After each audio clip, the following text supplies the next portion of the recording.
British Championship Boxing, the Lord Lonsdale Challenge Belt. Please welcome first the challenger from Lytham, Scott Cardle.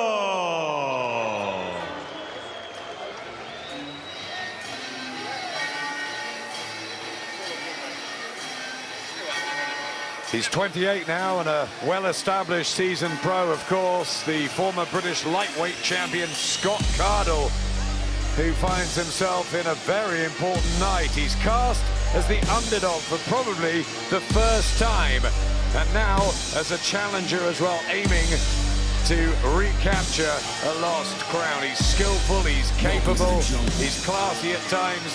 Have we seen the best of Scott Cardle, or do we think there are more good nights ahead for him?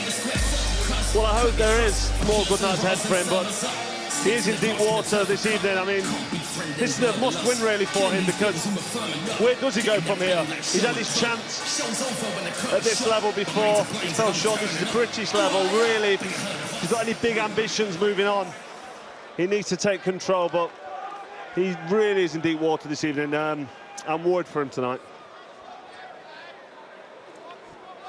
And now, ladies and gentlemen, time to welcome the champion from Tyne and Wear, the Sandman, Ritson.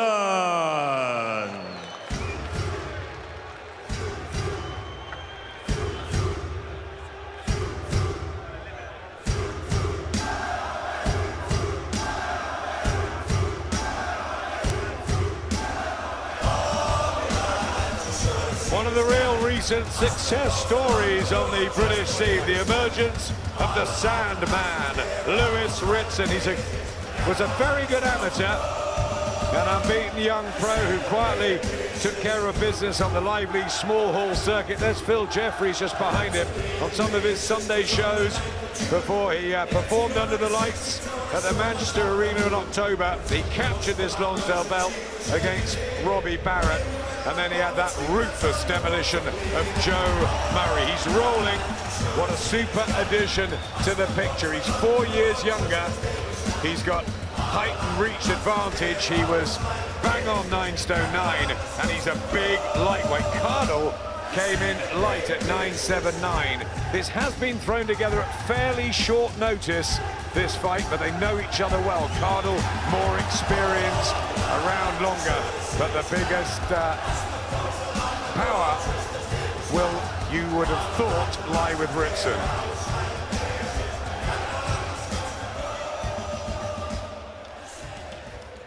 Well, ladies and gentlemen, welcome back live on Sky Sports from the O2 Arena in London, England.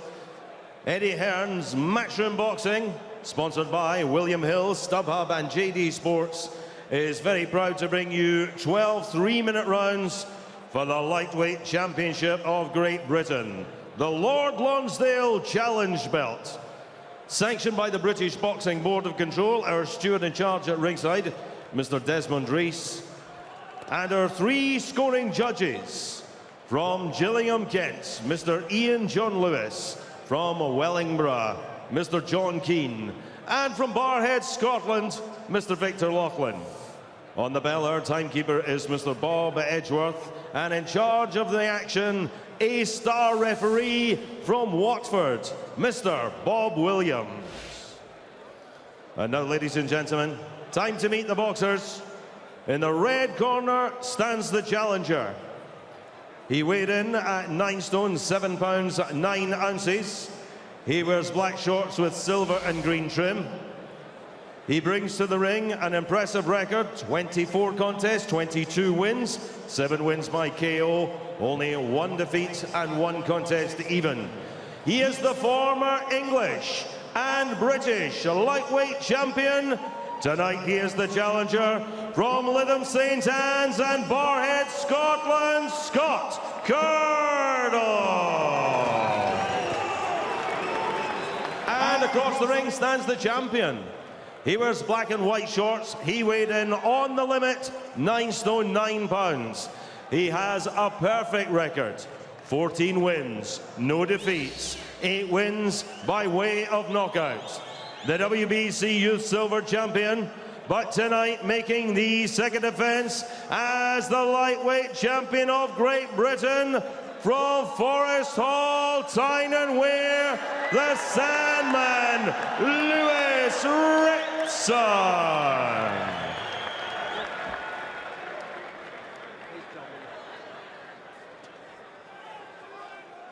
Okay, lads, obey my commands. In the event of a knockdown, the fighter standing will go to the furthest neutral corner and stay there. Protect yourself at all times, touch gloves.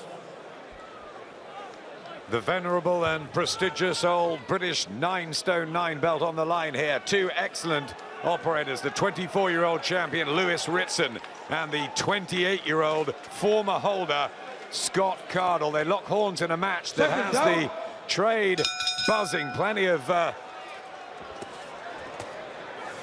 chat about this one. Ritson in the Newcastle colours, of course, and Cardle in all black. And a fast start, Carl, and a right hand from Cardle as he takes Ritson on early. Well, I think Cardle's come out here all guns blazing because he feels he maybe needs to shock Ritson early. And he might just have done that. And another right hand, and Ritson in the spot of bother inside the opening 30 seconds. Cardle driving these punches in. And this isn't what we normally see from the man from Livingston Ants. Well, I said just a couple of minutes ago, I was worried about Scotty Cardle tonight, worried about him getting beat against the excellent Ritson. And Cardle really has come out here now and taken the bull by the horns. Can he keep this up? We don't know, but this is a fantastic start from him. Ritson just getting the jab working. But Cardle has quick hands. And some spite. He's desperate to reclaim the British belt that he held for a couple of years. But if Ritson can weather the storm, will these tactics backfire? Such a super speedy start from Cardle. Well, that's the danger, such a speedy start.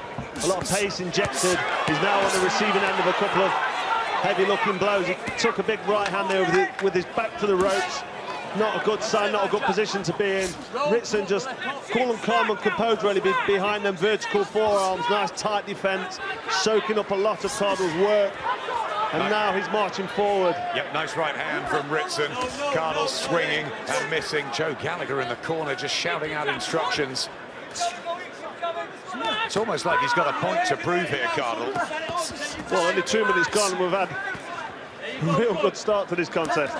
They have sparred many rounds before. They know each other well.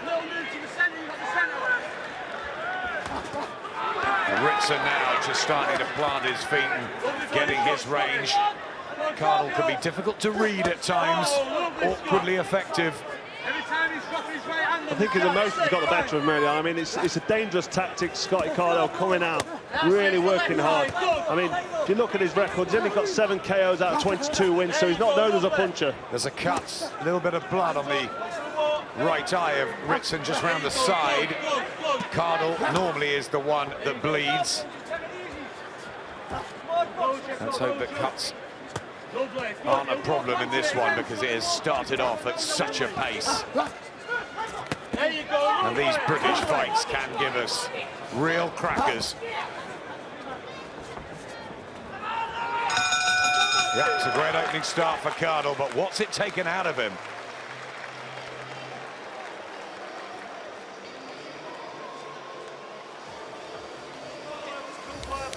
You're there to be it. You're there to be it, right? Now listen, get the jab going and be smart. You're all there. Don't stand in. Don't stand in. When you're not thrown out, he's cut uppercuts and that. Now just get smart. Where's the feinting? And shoot the jab. Keep them long, keep them long. And then when you get inside, work your arms. And once you're not working, look for the defence. Look for the defence. Welcome back. Some opening 3 minutes in this British lightweight title clash. No feeling out process, Mr. Froch. Well, I'm hoping both fighters now settle down in round 2 and realise that they are in a 12-round fight. But sometimes emotions get the better of you in there. High emotions from Scott Cardle. in the black and green with the Scottish roots from Lytham.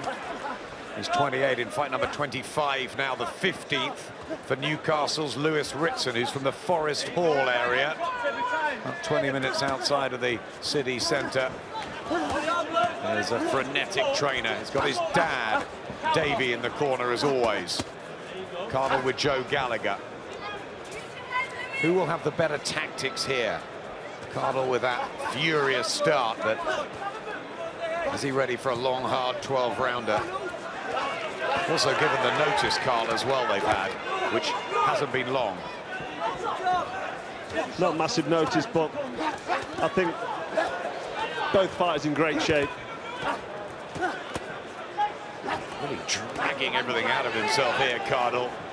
Ritson staying tight.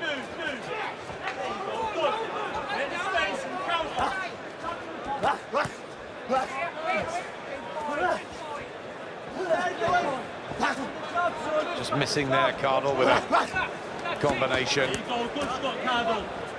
Good stuff, says Joe Gallagher, who's alongside Mick Williamson in this red corner by us. Good work there from Ritson, and he has got the heavier hands, and Cardle just trapped on the ropes. Cardle badly hurt here. He was looking shaky and wobbly. I don't know if he was playing possum, but looking down at the ground and swaying there momentarily. Oh, big left hand from Ritson, and Cardle, he's bad on the ropes. The ropes kept him up. Bob Williams administers the count. Can he get through this? He's always shown a pretty good chin, Scott Cardle, but this Lewis Ritson can punch. And he's going out on his shield here, Cardle, but Ritson has won this. The towel's gone in. And the man from Newcastle, the 24-year-old, is a revelation on the British lightweight scene. He retains his title. His father celebrates. And we have a new hope from the northeast. We like him.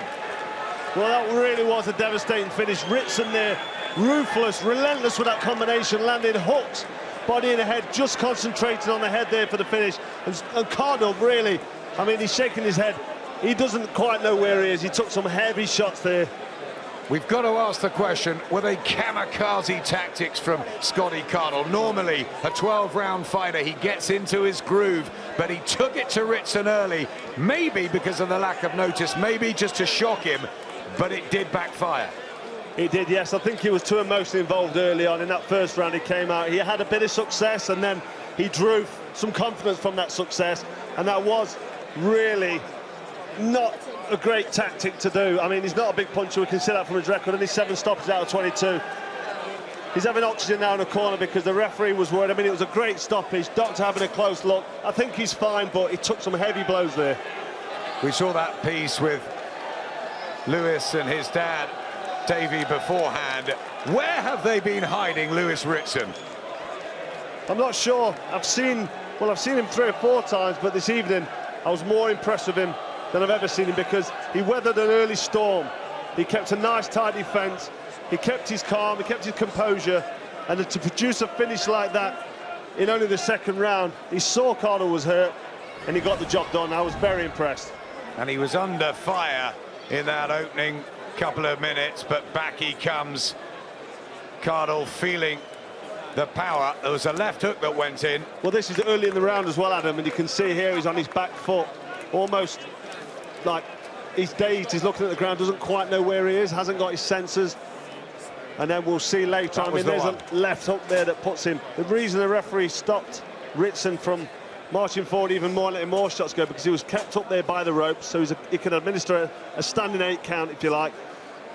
And then Ritson just coming forward, I think that was a left hook there that really shook up Cardle. Serious power from Lewis Ritson, and a seriously good attitude to go from the small halls to the big lights. His first time ever at the O2, and he's just making the transformation. Lovely down-to-earth family. And that is now 15 out of 15, and you've really got to take notice. Well, he looks like somebody that enjoys what they're doing. And when you enjoy your job, you do it well, and I'm ever more impressed. Time and time I see him, every time he steps through the ropes, he improves, and that's what we want to see. Great performance tonight from Ritson. Scott Cardle stopped for the first time his second defeat. The towel came in from Joe Gallagher. Ritson, too strong, too much, too good. The British lightweight champion. What a good story.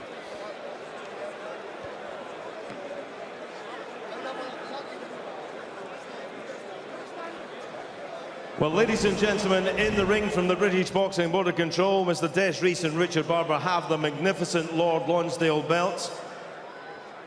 Mr. Bob Williams stops this contest, 2 minutes and 5 seconds of round number 2. His opinion, Scott Cardle, no position to continue.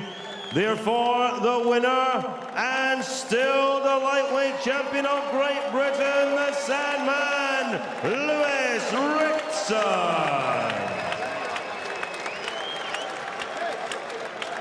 And ladies and gentlemen, please, your appreciation for the challenger, Scott Cardle. Well, some performance by Lewis Ritson, who'll face his mandatory Paul Hyland in June in the Northeast, and that will be to try and win the Lonsdale belt outright. Meanwhile, so much more to come ahead here. There's Lucas Brown. And there is Dillian White. What a big clash to look forward to. The perfect hors d'oeuvre before Anthony Joshua and Joseph Parker in a week's time. The heavyweight picture. Thrilling, isn't it?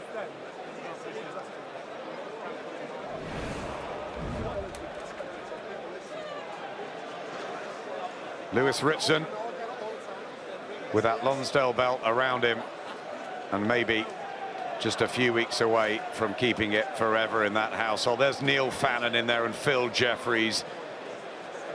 We love the Northeast boxing scene, and we've got a new star. Here's Andy with him. Lewis, you're still British champion in a really, really exciting battle. Talk us through it. Yeah, well, it was funny enough. Neil said beforehand he had a funny feeling Cardle was going to come run out with in the first round. That's what he done, try to hit with Cole. I never really hurt. I knew he was trying to throw everything he had. Nice, tucked up. And then when I had the chance, that's when I threw my punches. Yeah, talk us through the second round and the finish.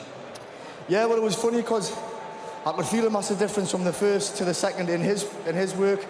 Didn't have much in his shots anymore, and then I knew, got him for the kill. Knew he was hurting there. We've been working on that roll left, hooking it, work the treat. You say Neil Fannin warned you about that, but were you expecting that from Cardle? We've always known him as a mover. Yeah, well, no, I wasn't expecting it, but Neil was. Neil says, oh, he's going to run out. Ah, you're right, he will, I bet he will. He's going to be on his back foot, but I just says, now you surprised me a little bit coming up, but I knew what he's trying to do, and I was just stay nice and tucked. Wasn't really hurt, and I knew that he was going to blow his load. That's 3 big wins now, but you seem more confident in yourself under the big lights on the big stage. Are you starting to warm into this and starting to believe in yourself as well? Not really warm into it, you know, like you asked me that when the press conferences and stuff like that, I always try and make an excuse, going, oh, how if I've had him really on there, all the cameras on, but you know, we keep winning and keep doing what we're doing, and obviously they're going to be more around, but we need to get used to that. But you are one of the breakout stars in British boxing at the moment. Have you had any of those pinch you moments, you know, winning the title against Robbie Barrett, quick win against Joe Murray, beating Scotty Cardle, who was trying to win back his old title tonight? Have you had to pinch yourself at all? No, I'm laid back. I think Phil said that you can blow Lewis out. He's that laid back, and that's the way I'll stay. None of this, like I say, I'm in the gym. I'll probably be in the gym again next week, training hard. I know Eddie's on about coming to Newcastle in June. If I know the dates are there, I'll be in the gym training twice a day like I am, and bring on anyone. Yeah, so we'll get to Eddie Hearn in a minute, but have you got your fingers crossed for your Northeastern mate Josh Kelly next week on the AJ card, so he can win and you two can top a bill together there? Definitely. Not against each other, obviously, but... Look, let's be honest, Josh is the man from the Northeast, isn't he? He's been in the Olympics and that, so he's a main star. Hopefully he can get through next week, give both a fight in the Northeast. The board have installed Paul Hyland Jr. as your mandatory. What do you know about him? Nothing. Don't really care. The board give us who they'll give us, and I'll fight anyone. That's the way it is. Ed's the boss. Ed tells us who I'm fighting. That's who I'm put up front against. Do you think that will be next, though? Because in the past you've said you wanted the winner of Mashadod against Tommy Coyle, obviously. I would love the winner of that, but it's Eddie's the boss. He'll tell what route he wants to go down. If he wants to keep with the British, we'll keep the British. If he wants to start a Coyle, look, Eddie Hearn could tell me you're fighting Dolores tomorrow and I'll be in there. That's just the way I am. I'll probably get sport out in a couple of rounds, but I'll be in there. So Eddie's the boss. He gives us who we're giving, and that's who I'll fight. Listen, you're very understated. Let's get some words from your dad and trainer Davey. He's so relaxed. He doesn't say too much, but you must be very proud and very impressed in what he's doing in professional boxing at the moment. I am very proud. We've got a bit of a fight there with the way Scotty came out, but he's so relaxed. He's like an old slipper. He's got an old head on his shoulders for somebody 24, and he's learning all the time. That was a great. That was a bit of a learning curve. That we've been. He's a power puncher. I think a very aggressive fighter, but we are training him on how to cover up, step back once or twice, and for different styles. So there's more to come on me, Lewis. Okay, let's hear about the future plans from Eddie Hearn. He just mentioned Jorge Linares. so no pressure. Paul Highland Jr. for the British, will that be next? Yeah, I mean, you got, like you said, the winner of Masher against Tommy Coyle as well, April 21st is a great fight. Lewis will be ringside for that. You know, he talks about Josh Kelly being a star of the North East. Lewis, trust me, you keep putting in performances like that, you'll be just fine. And both of those guys are really going to take North East boxing back to the map. Now, he's got one more defence to keep the British outright. If we do that against Paul Highland, June the 16th, we'll be in the Metro Arena in Newcastle. We're going to fill that place because you've got great talent coming out of Newcastle now, and Highland, Coyle against Masher winner, we'll see. But one more, keep the belt. That stays on the mantelpiece forever. And then move on to the European and world title from there. Special respect to Scotty Cardle as well, who came out fighting like he really had to win tonight. And, you know, he put in a great performance. That first round was epic. And you can't stand and trade with Lewis Ritson. He's got dynamite in both hands. He's such a big, strong lightweight. And I believe he's going to go all the way. Yeah, how good can he be? We're all getting very excited, justifiably. Have you got a real star in the making here? I believe so. And a very humble individual. Like he said, back to the gym in the week. Work ethics, spot on. Gets down, does the work, great team. And very excited. Like I said, anyone who's got that kind of power is going to entertain for years and years. Just a young man. Let's get the Lonsdale belt, move on to the European, move on to world title. 135 is a wonderful division. I think he's going to light up on both sides of the Atlantic. Lewis, last one to you. One more and you've got it for keeps. Yeah, like I say one more, got it for keeps, but I keep saying it, but Eddie's a boss. He tells us what to do. He tells us who we're fighting, and that's who we'll fight. Well done. Thank you very much, Sean. Indeed. He is cool as you like, isn't he? Outstanding display from Lewis Ritson there. Lovely to see. Very chilled guy. Right, as you can see, Paul Smith's coming. It's like a revolving door here, isn't it? It's great. It's great. He just seems to be going from strength to strength, Paul. He does, and someone mentioned before, he's sort of come under the radar. He's come from nowhere. He's British champion. He's one fight away from winning that belt outright. And if you were to put him in with the winner out of Coyle or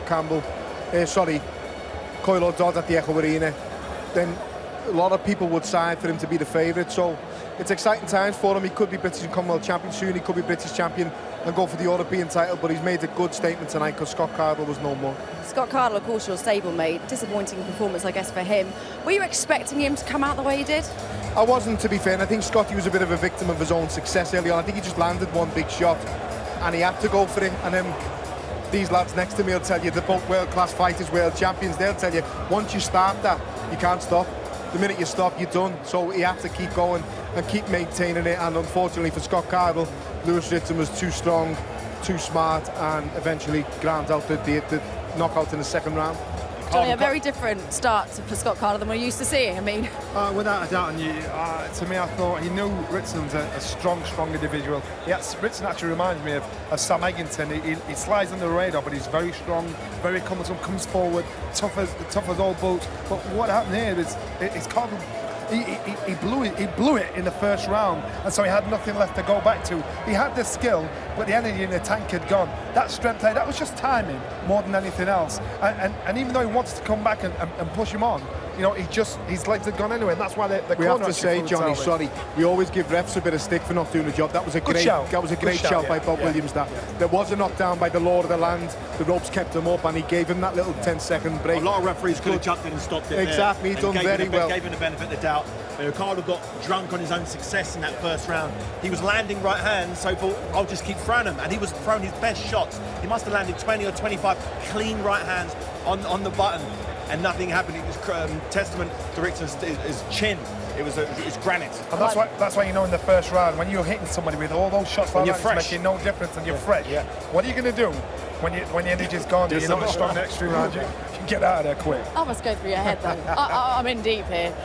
Lewis Ritson, though, we can't deny it. He is on a roll. Momentum is very much with him. What do you think he does so well, David? I like his coolness under pressure. A lot of people in the O2 arena with the crowds screaming, they get a bit worried if they take 1 or 2 shots. He was calm, taking clean shots to the head. It didn't seem to faze him. It didn't bother him. He was just stuck to his guns. He knew he had confidence in his own durability, his confidence in his defence, and he just weathered the storm and turned the tables as soon as that second round started. Didn't get giddy either when he had the first knockdown. Went to his corner, stood there like a naughty school kid, as if to say, I'm in trouble. All right, we're back on again. So I like how he handled that. Ritson is a man that a lot of people want to fight. He has options. What should he do next? Well, you know what? It's about advice. It's about matchmaking is everything, and he's happy to go to Liverpool, either box Coyle or Masha Dodd. Chase that. I'd leave Linares out of it for the moment. Just for now. I think that was a slip of the tongue. So at the moment, the domestic world is oyster. All right, thank you very much. Now, right, coming up after the break, it is the British champion versus the Commonwealth champion. These are the belts on the line in a long-awaited showdown between Frank Buglioni and Callum Johnson at light heavyweight. Coming up next.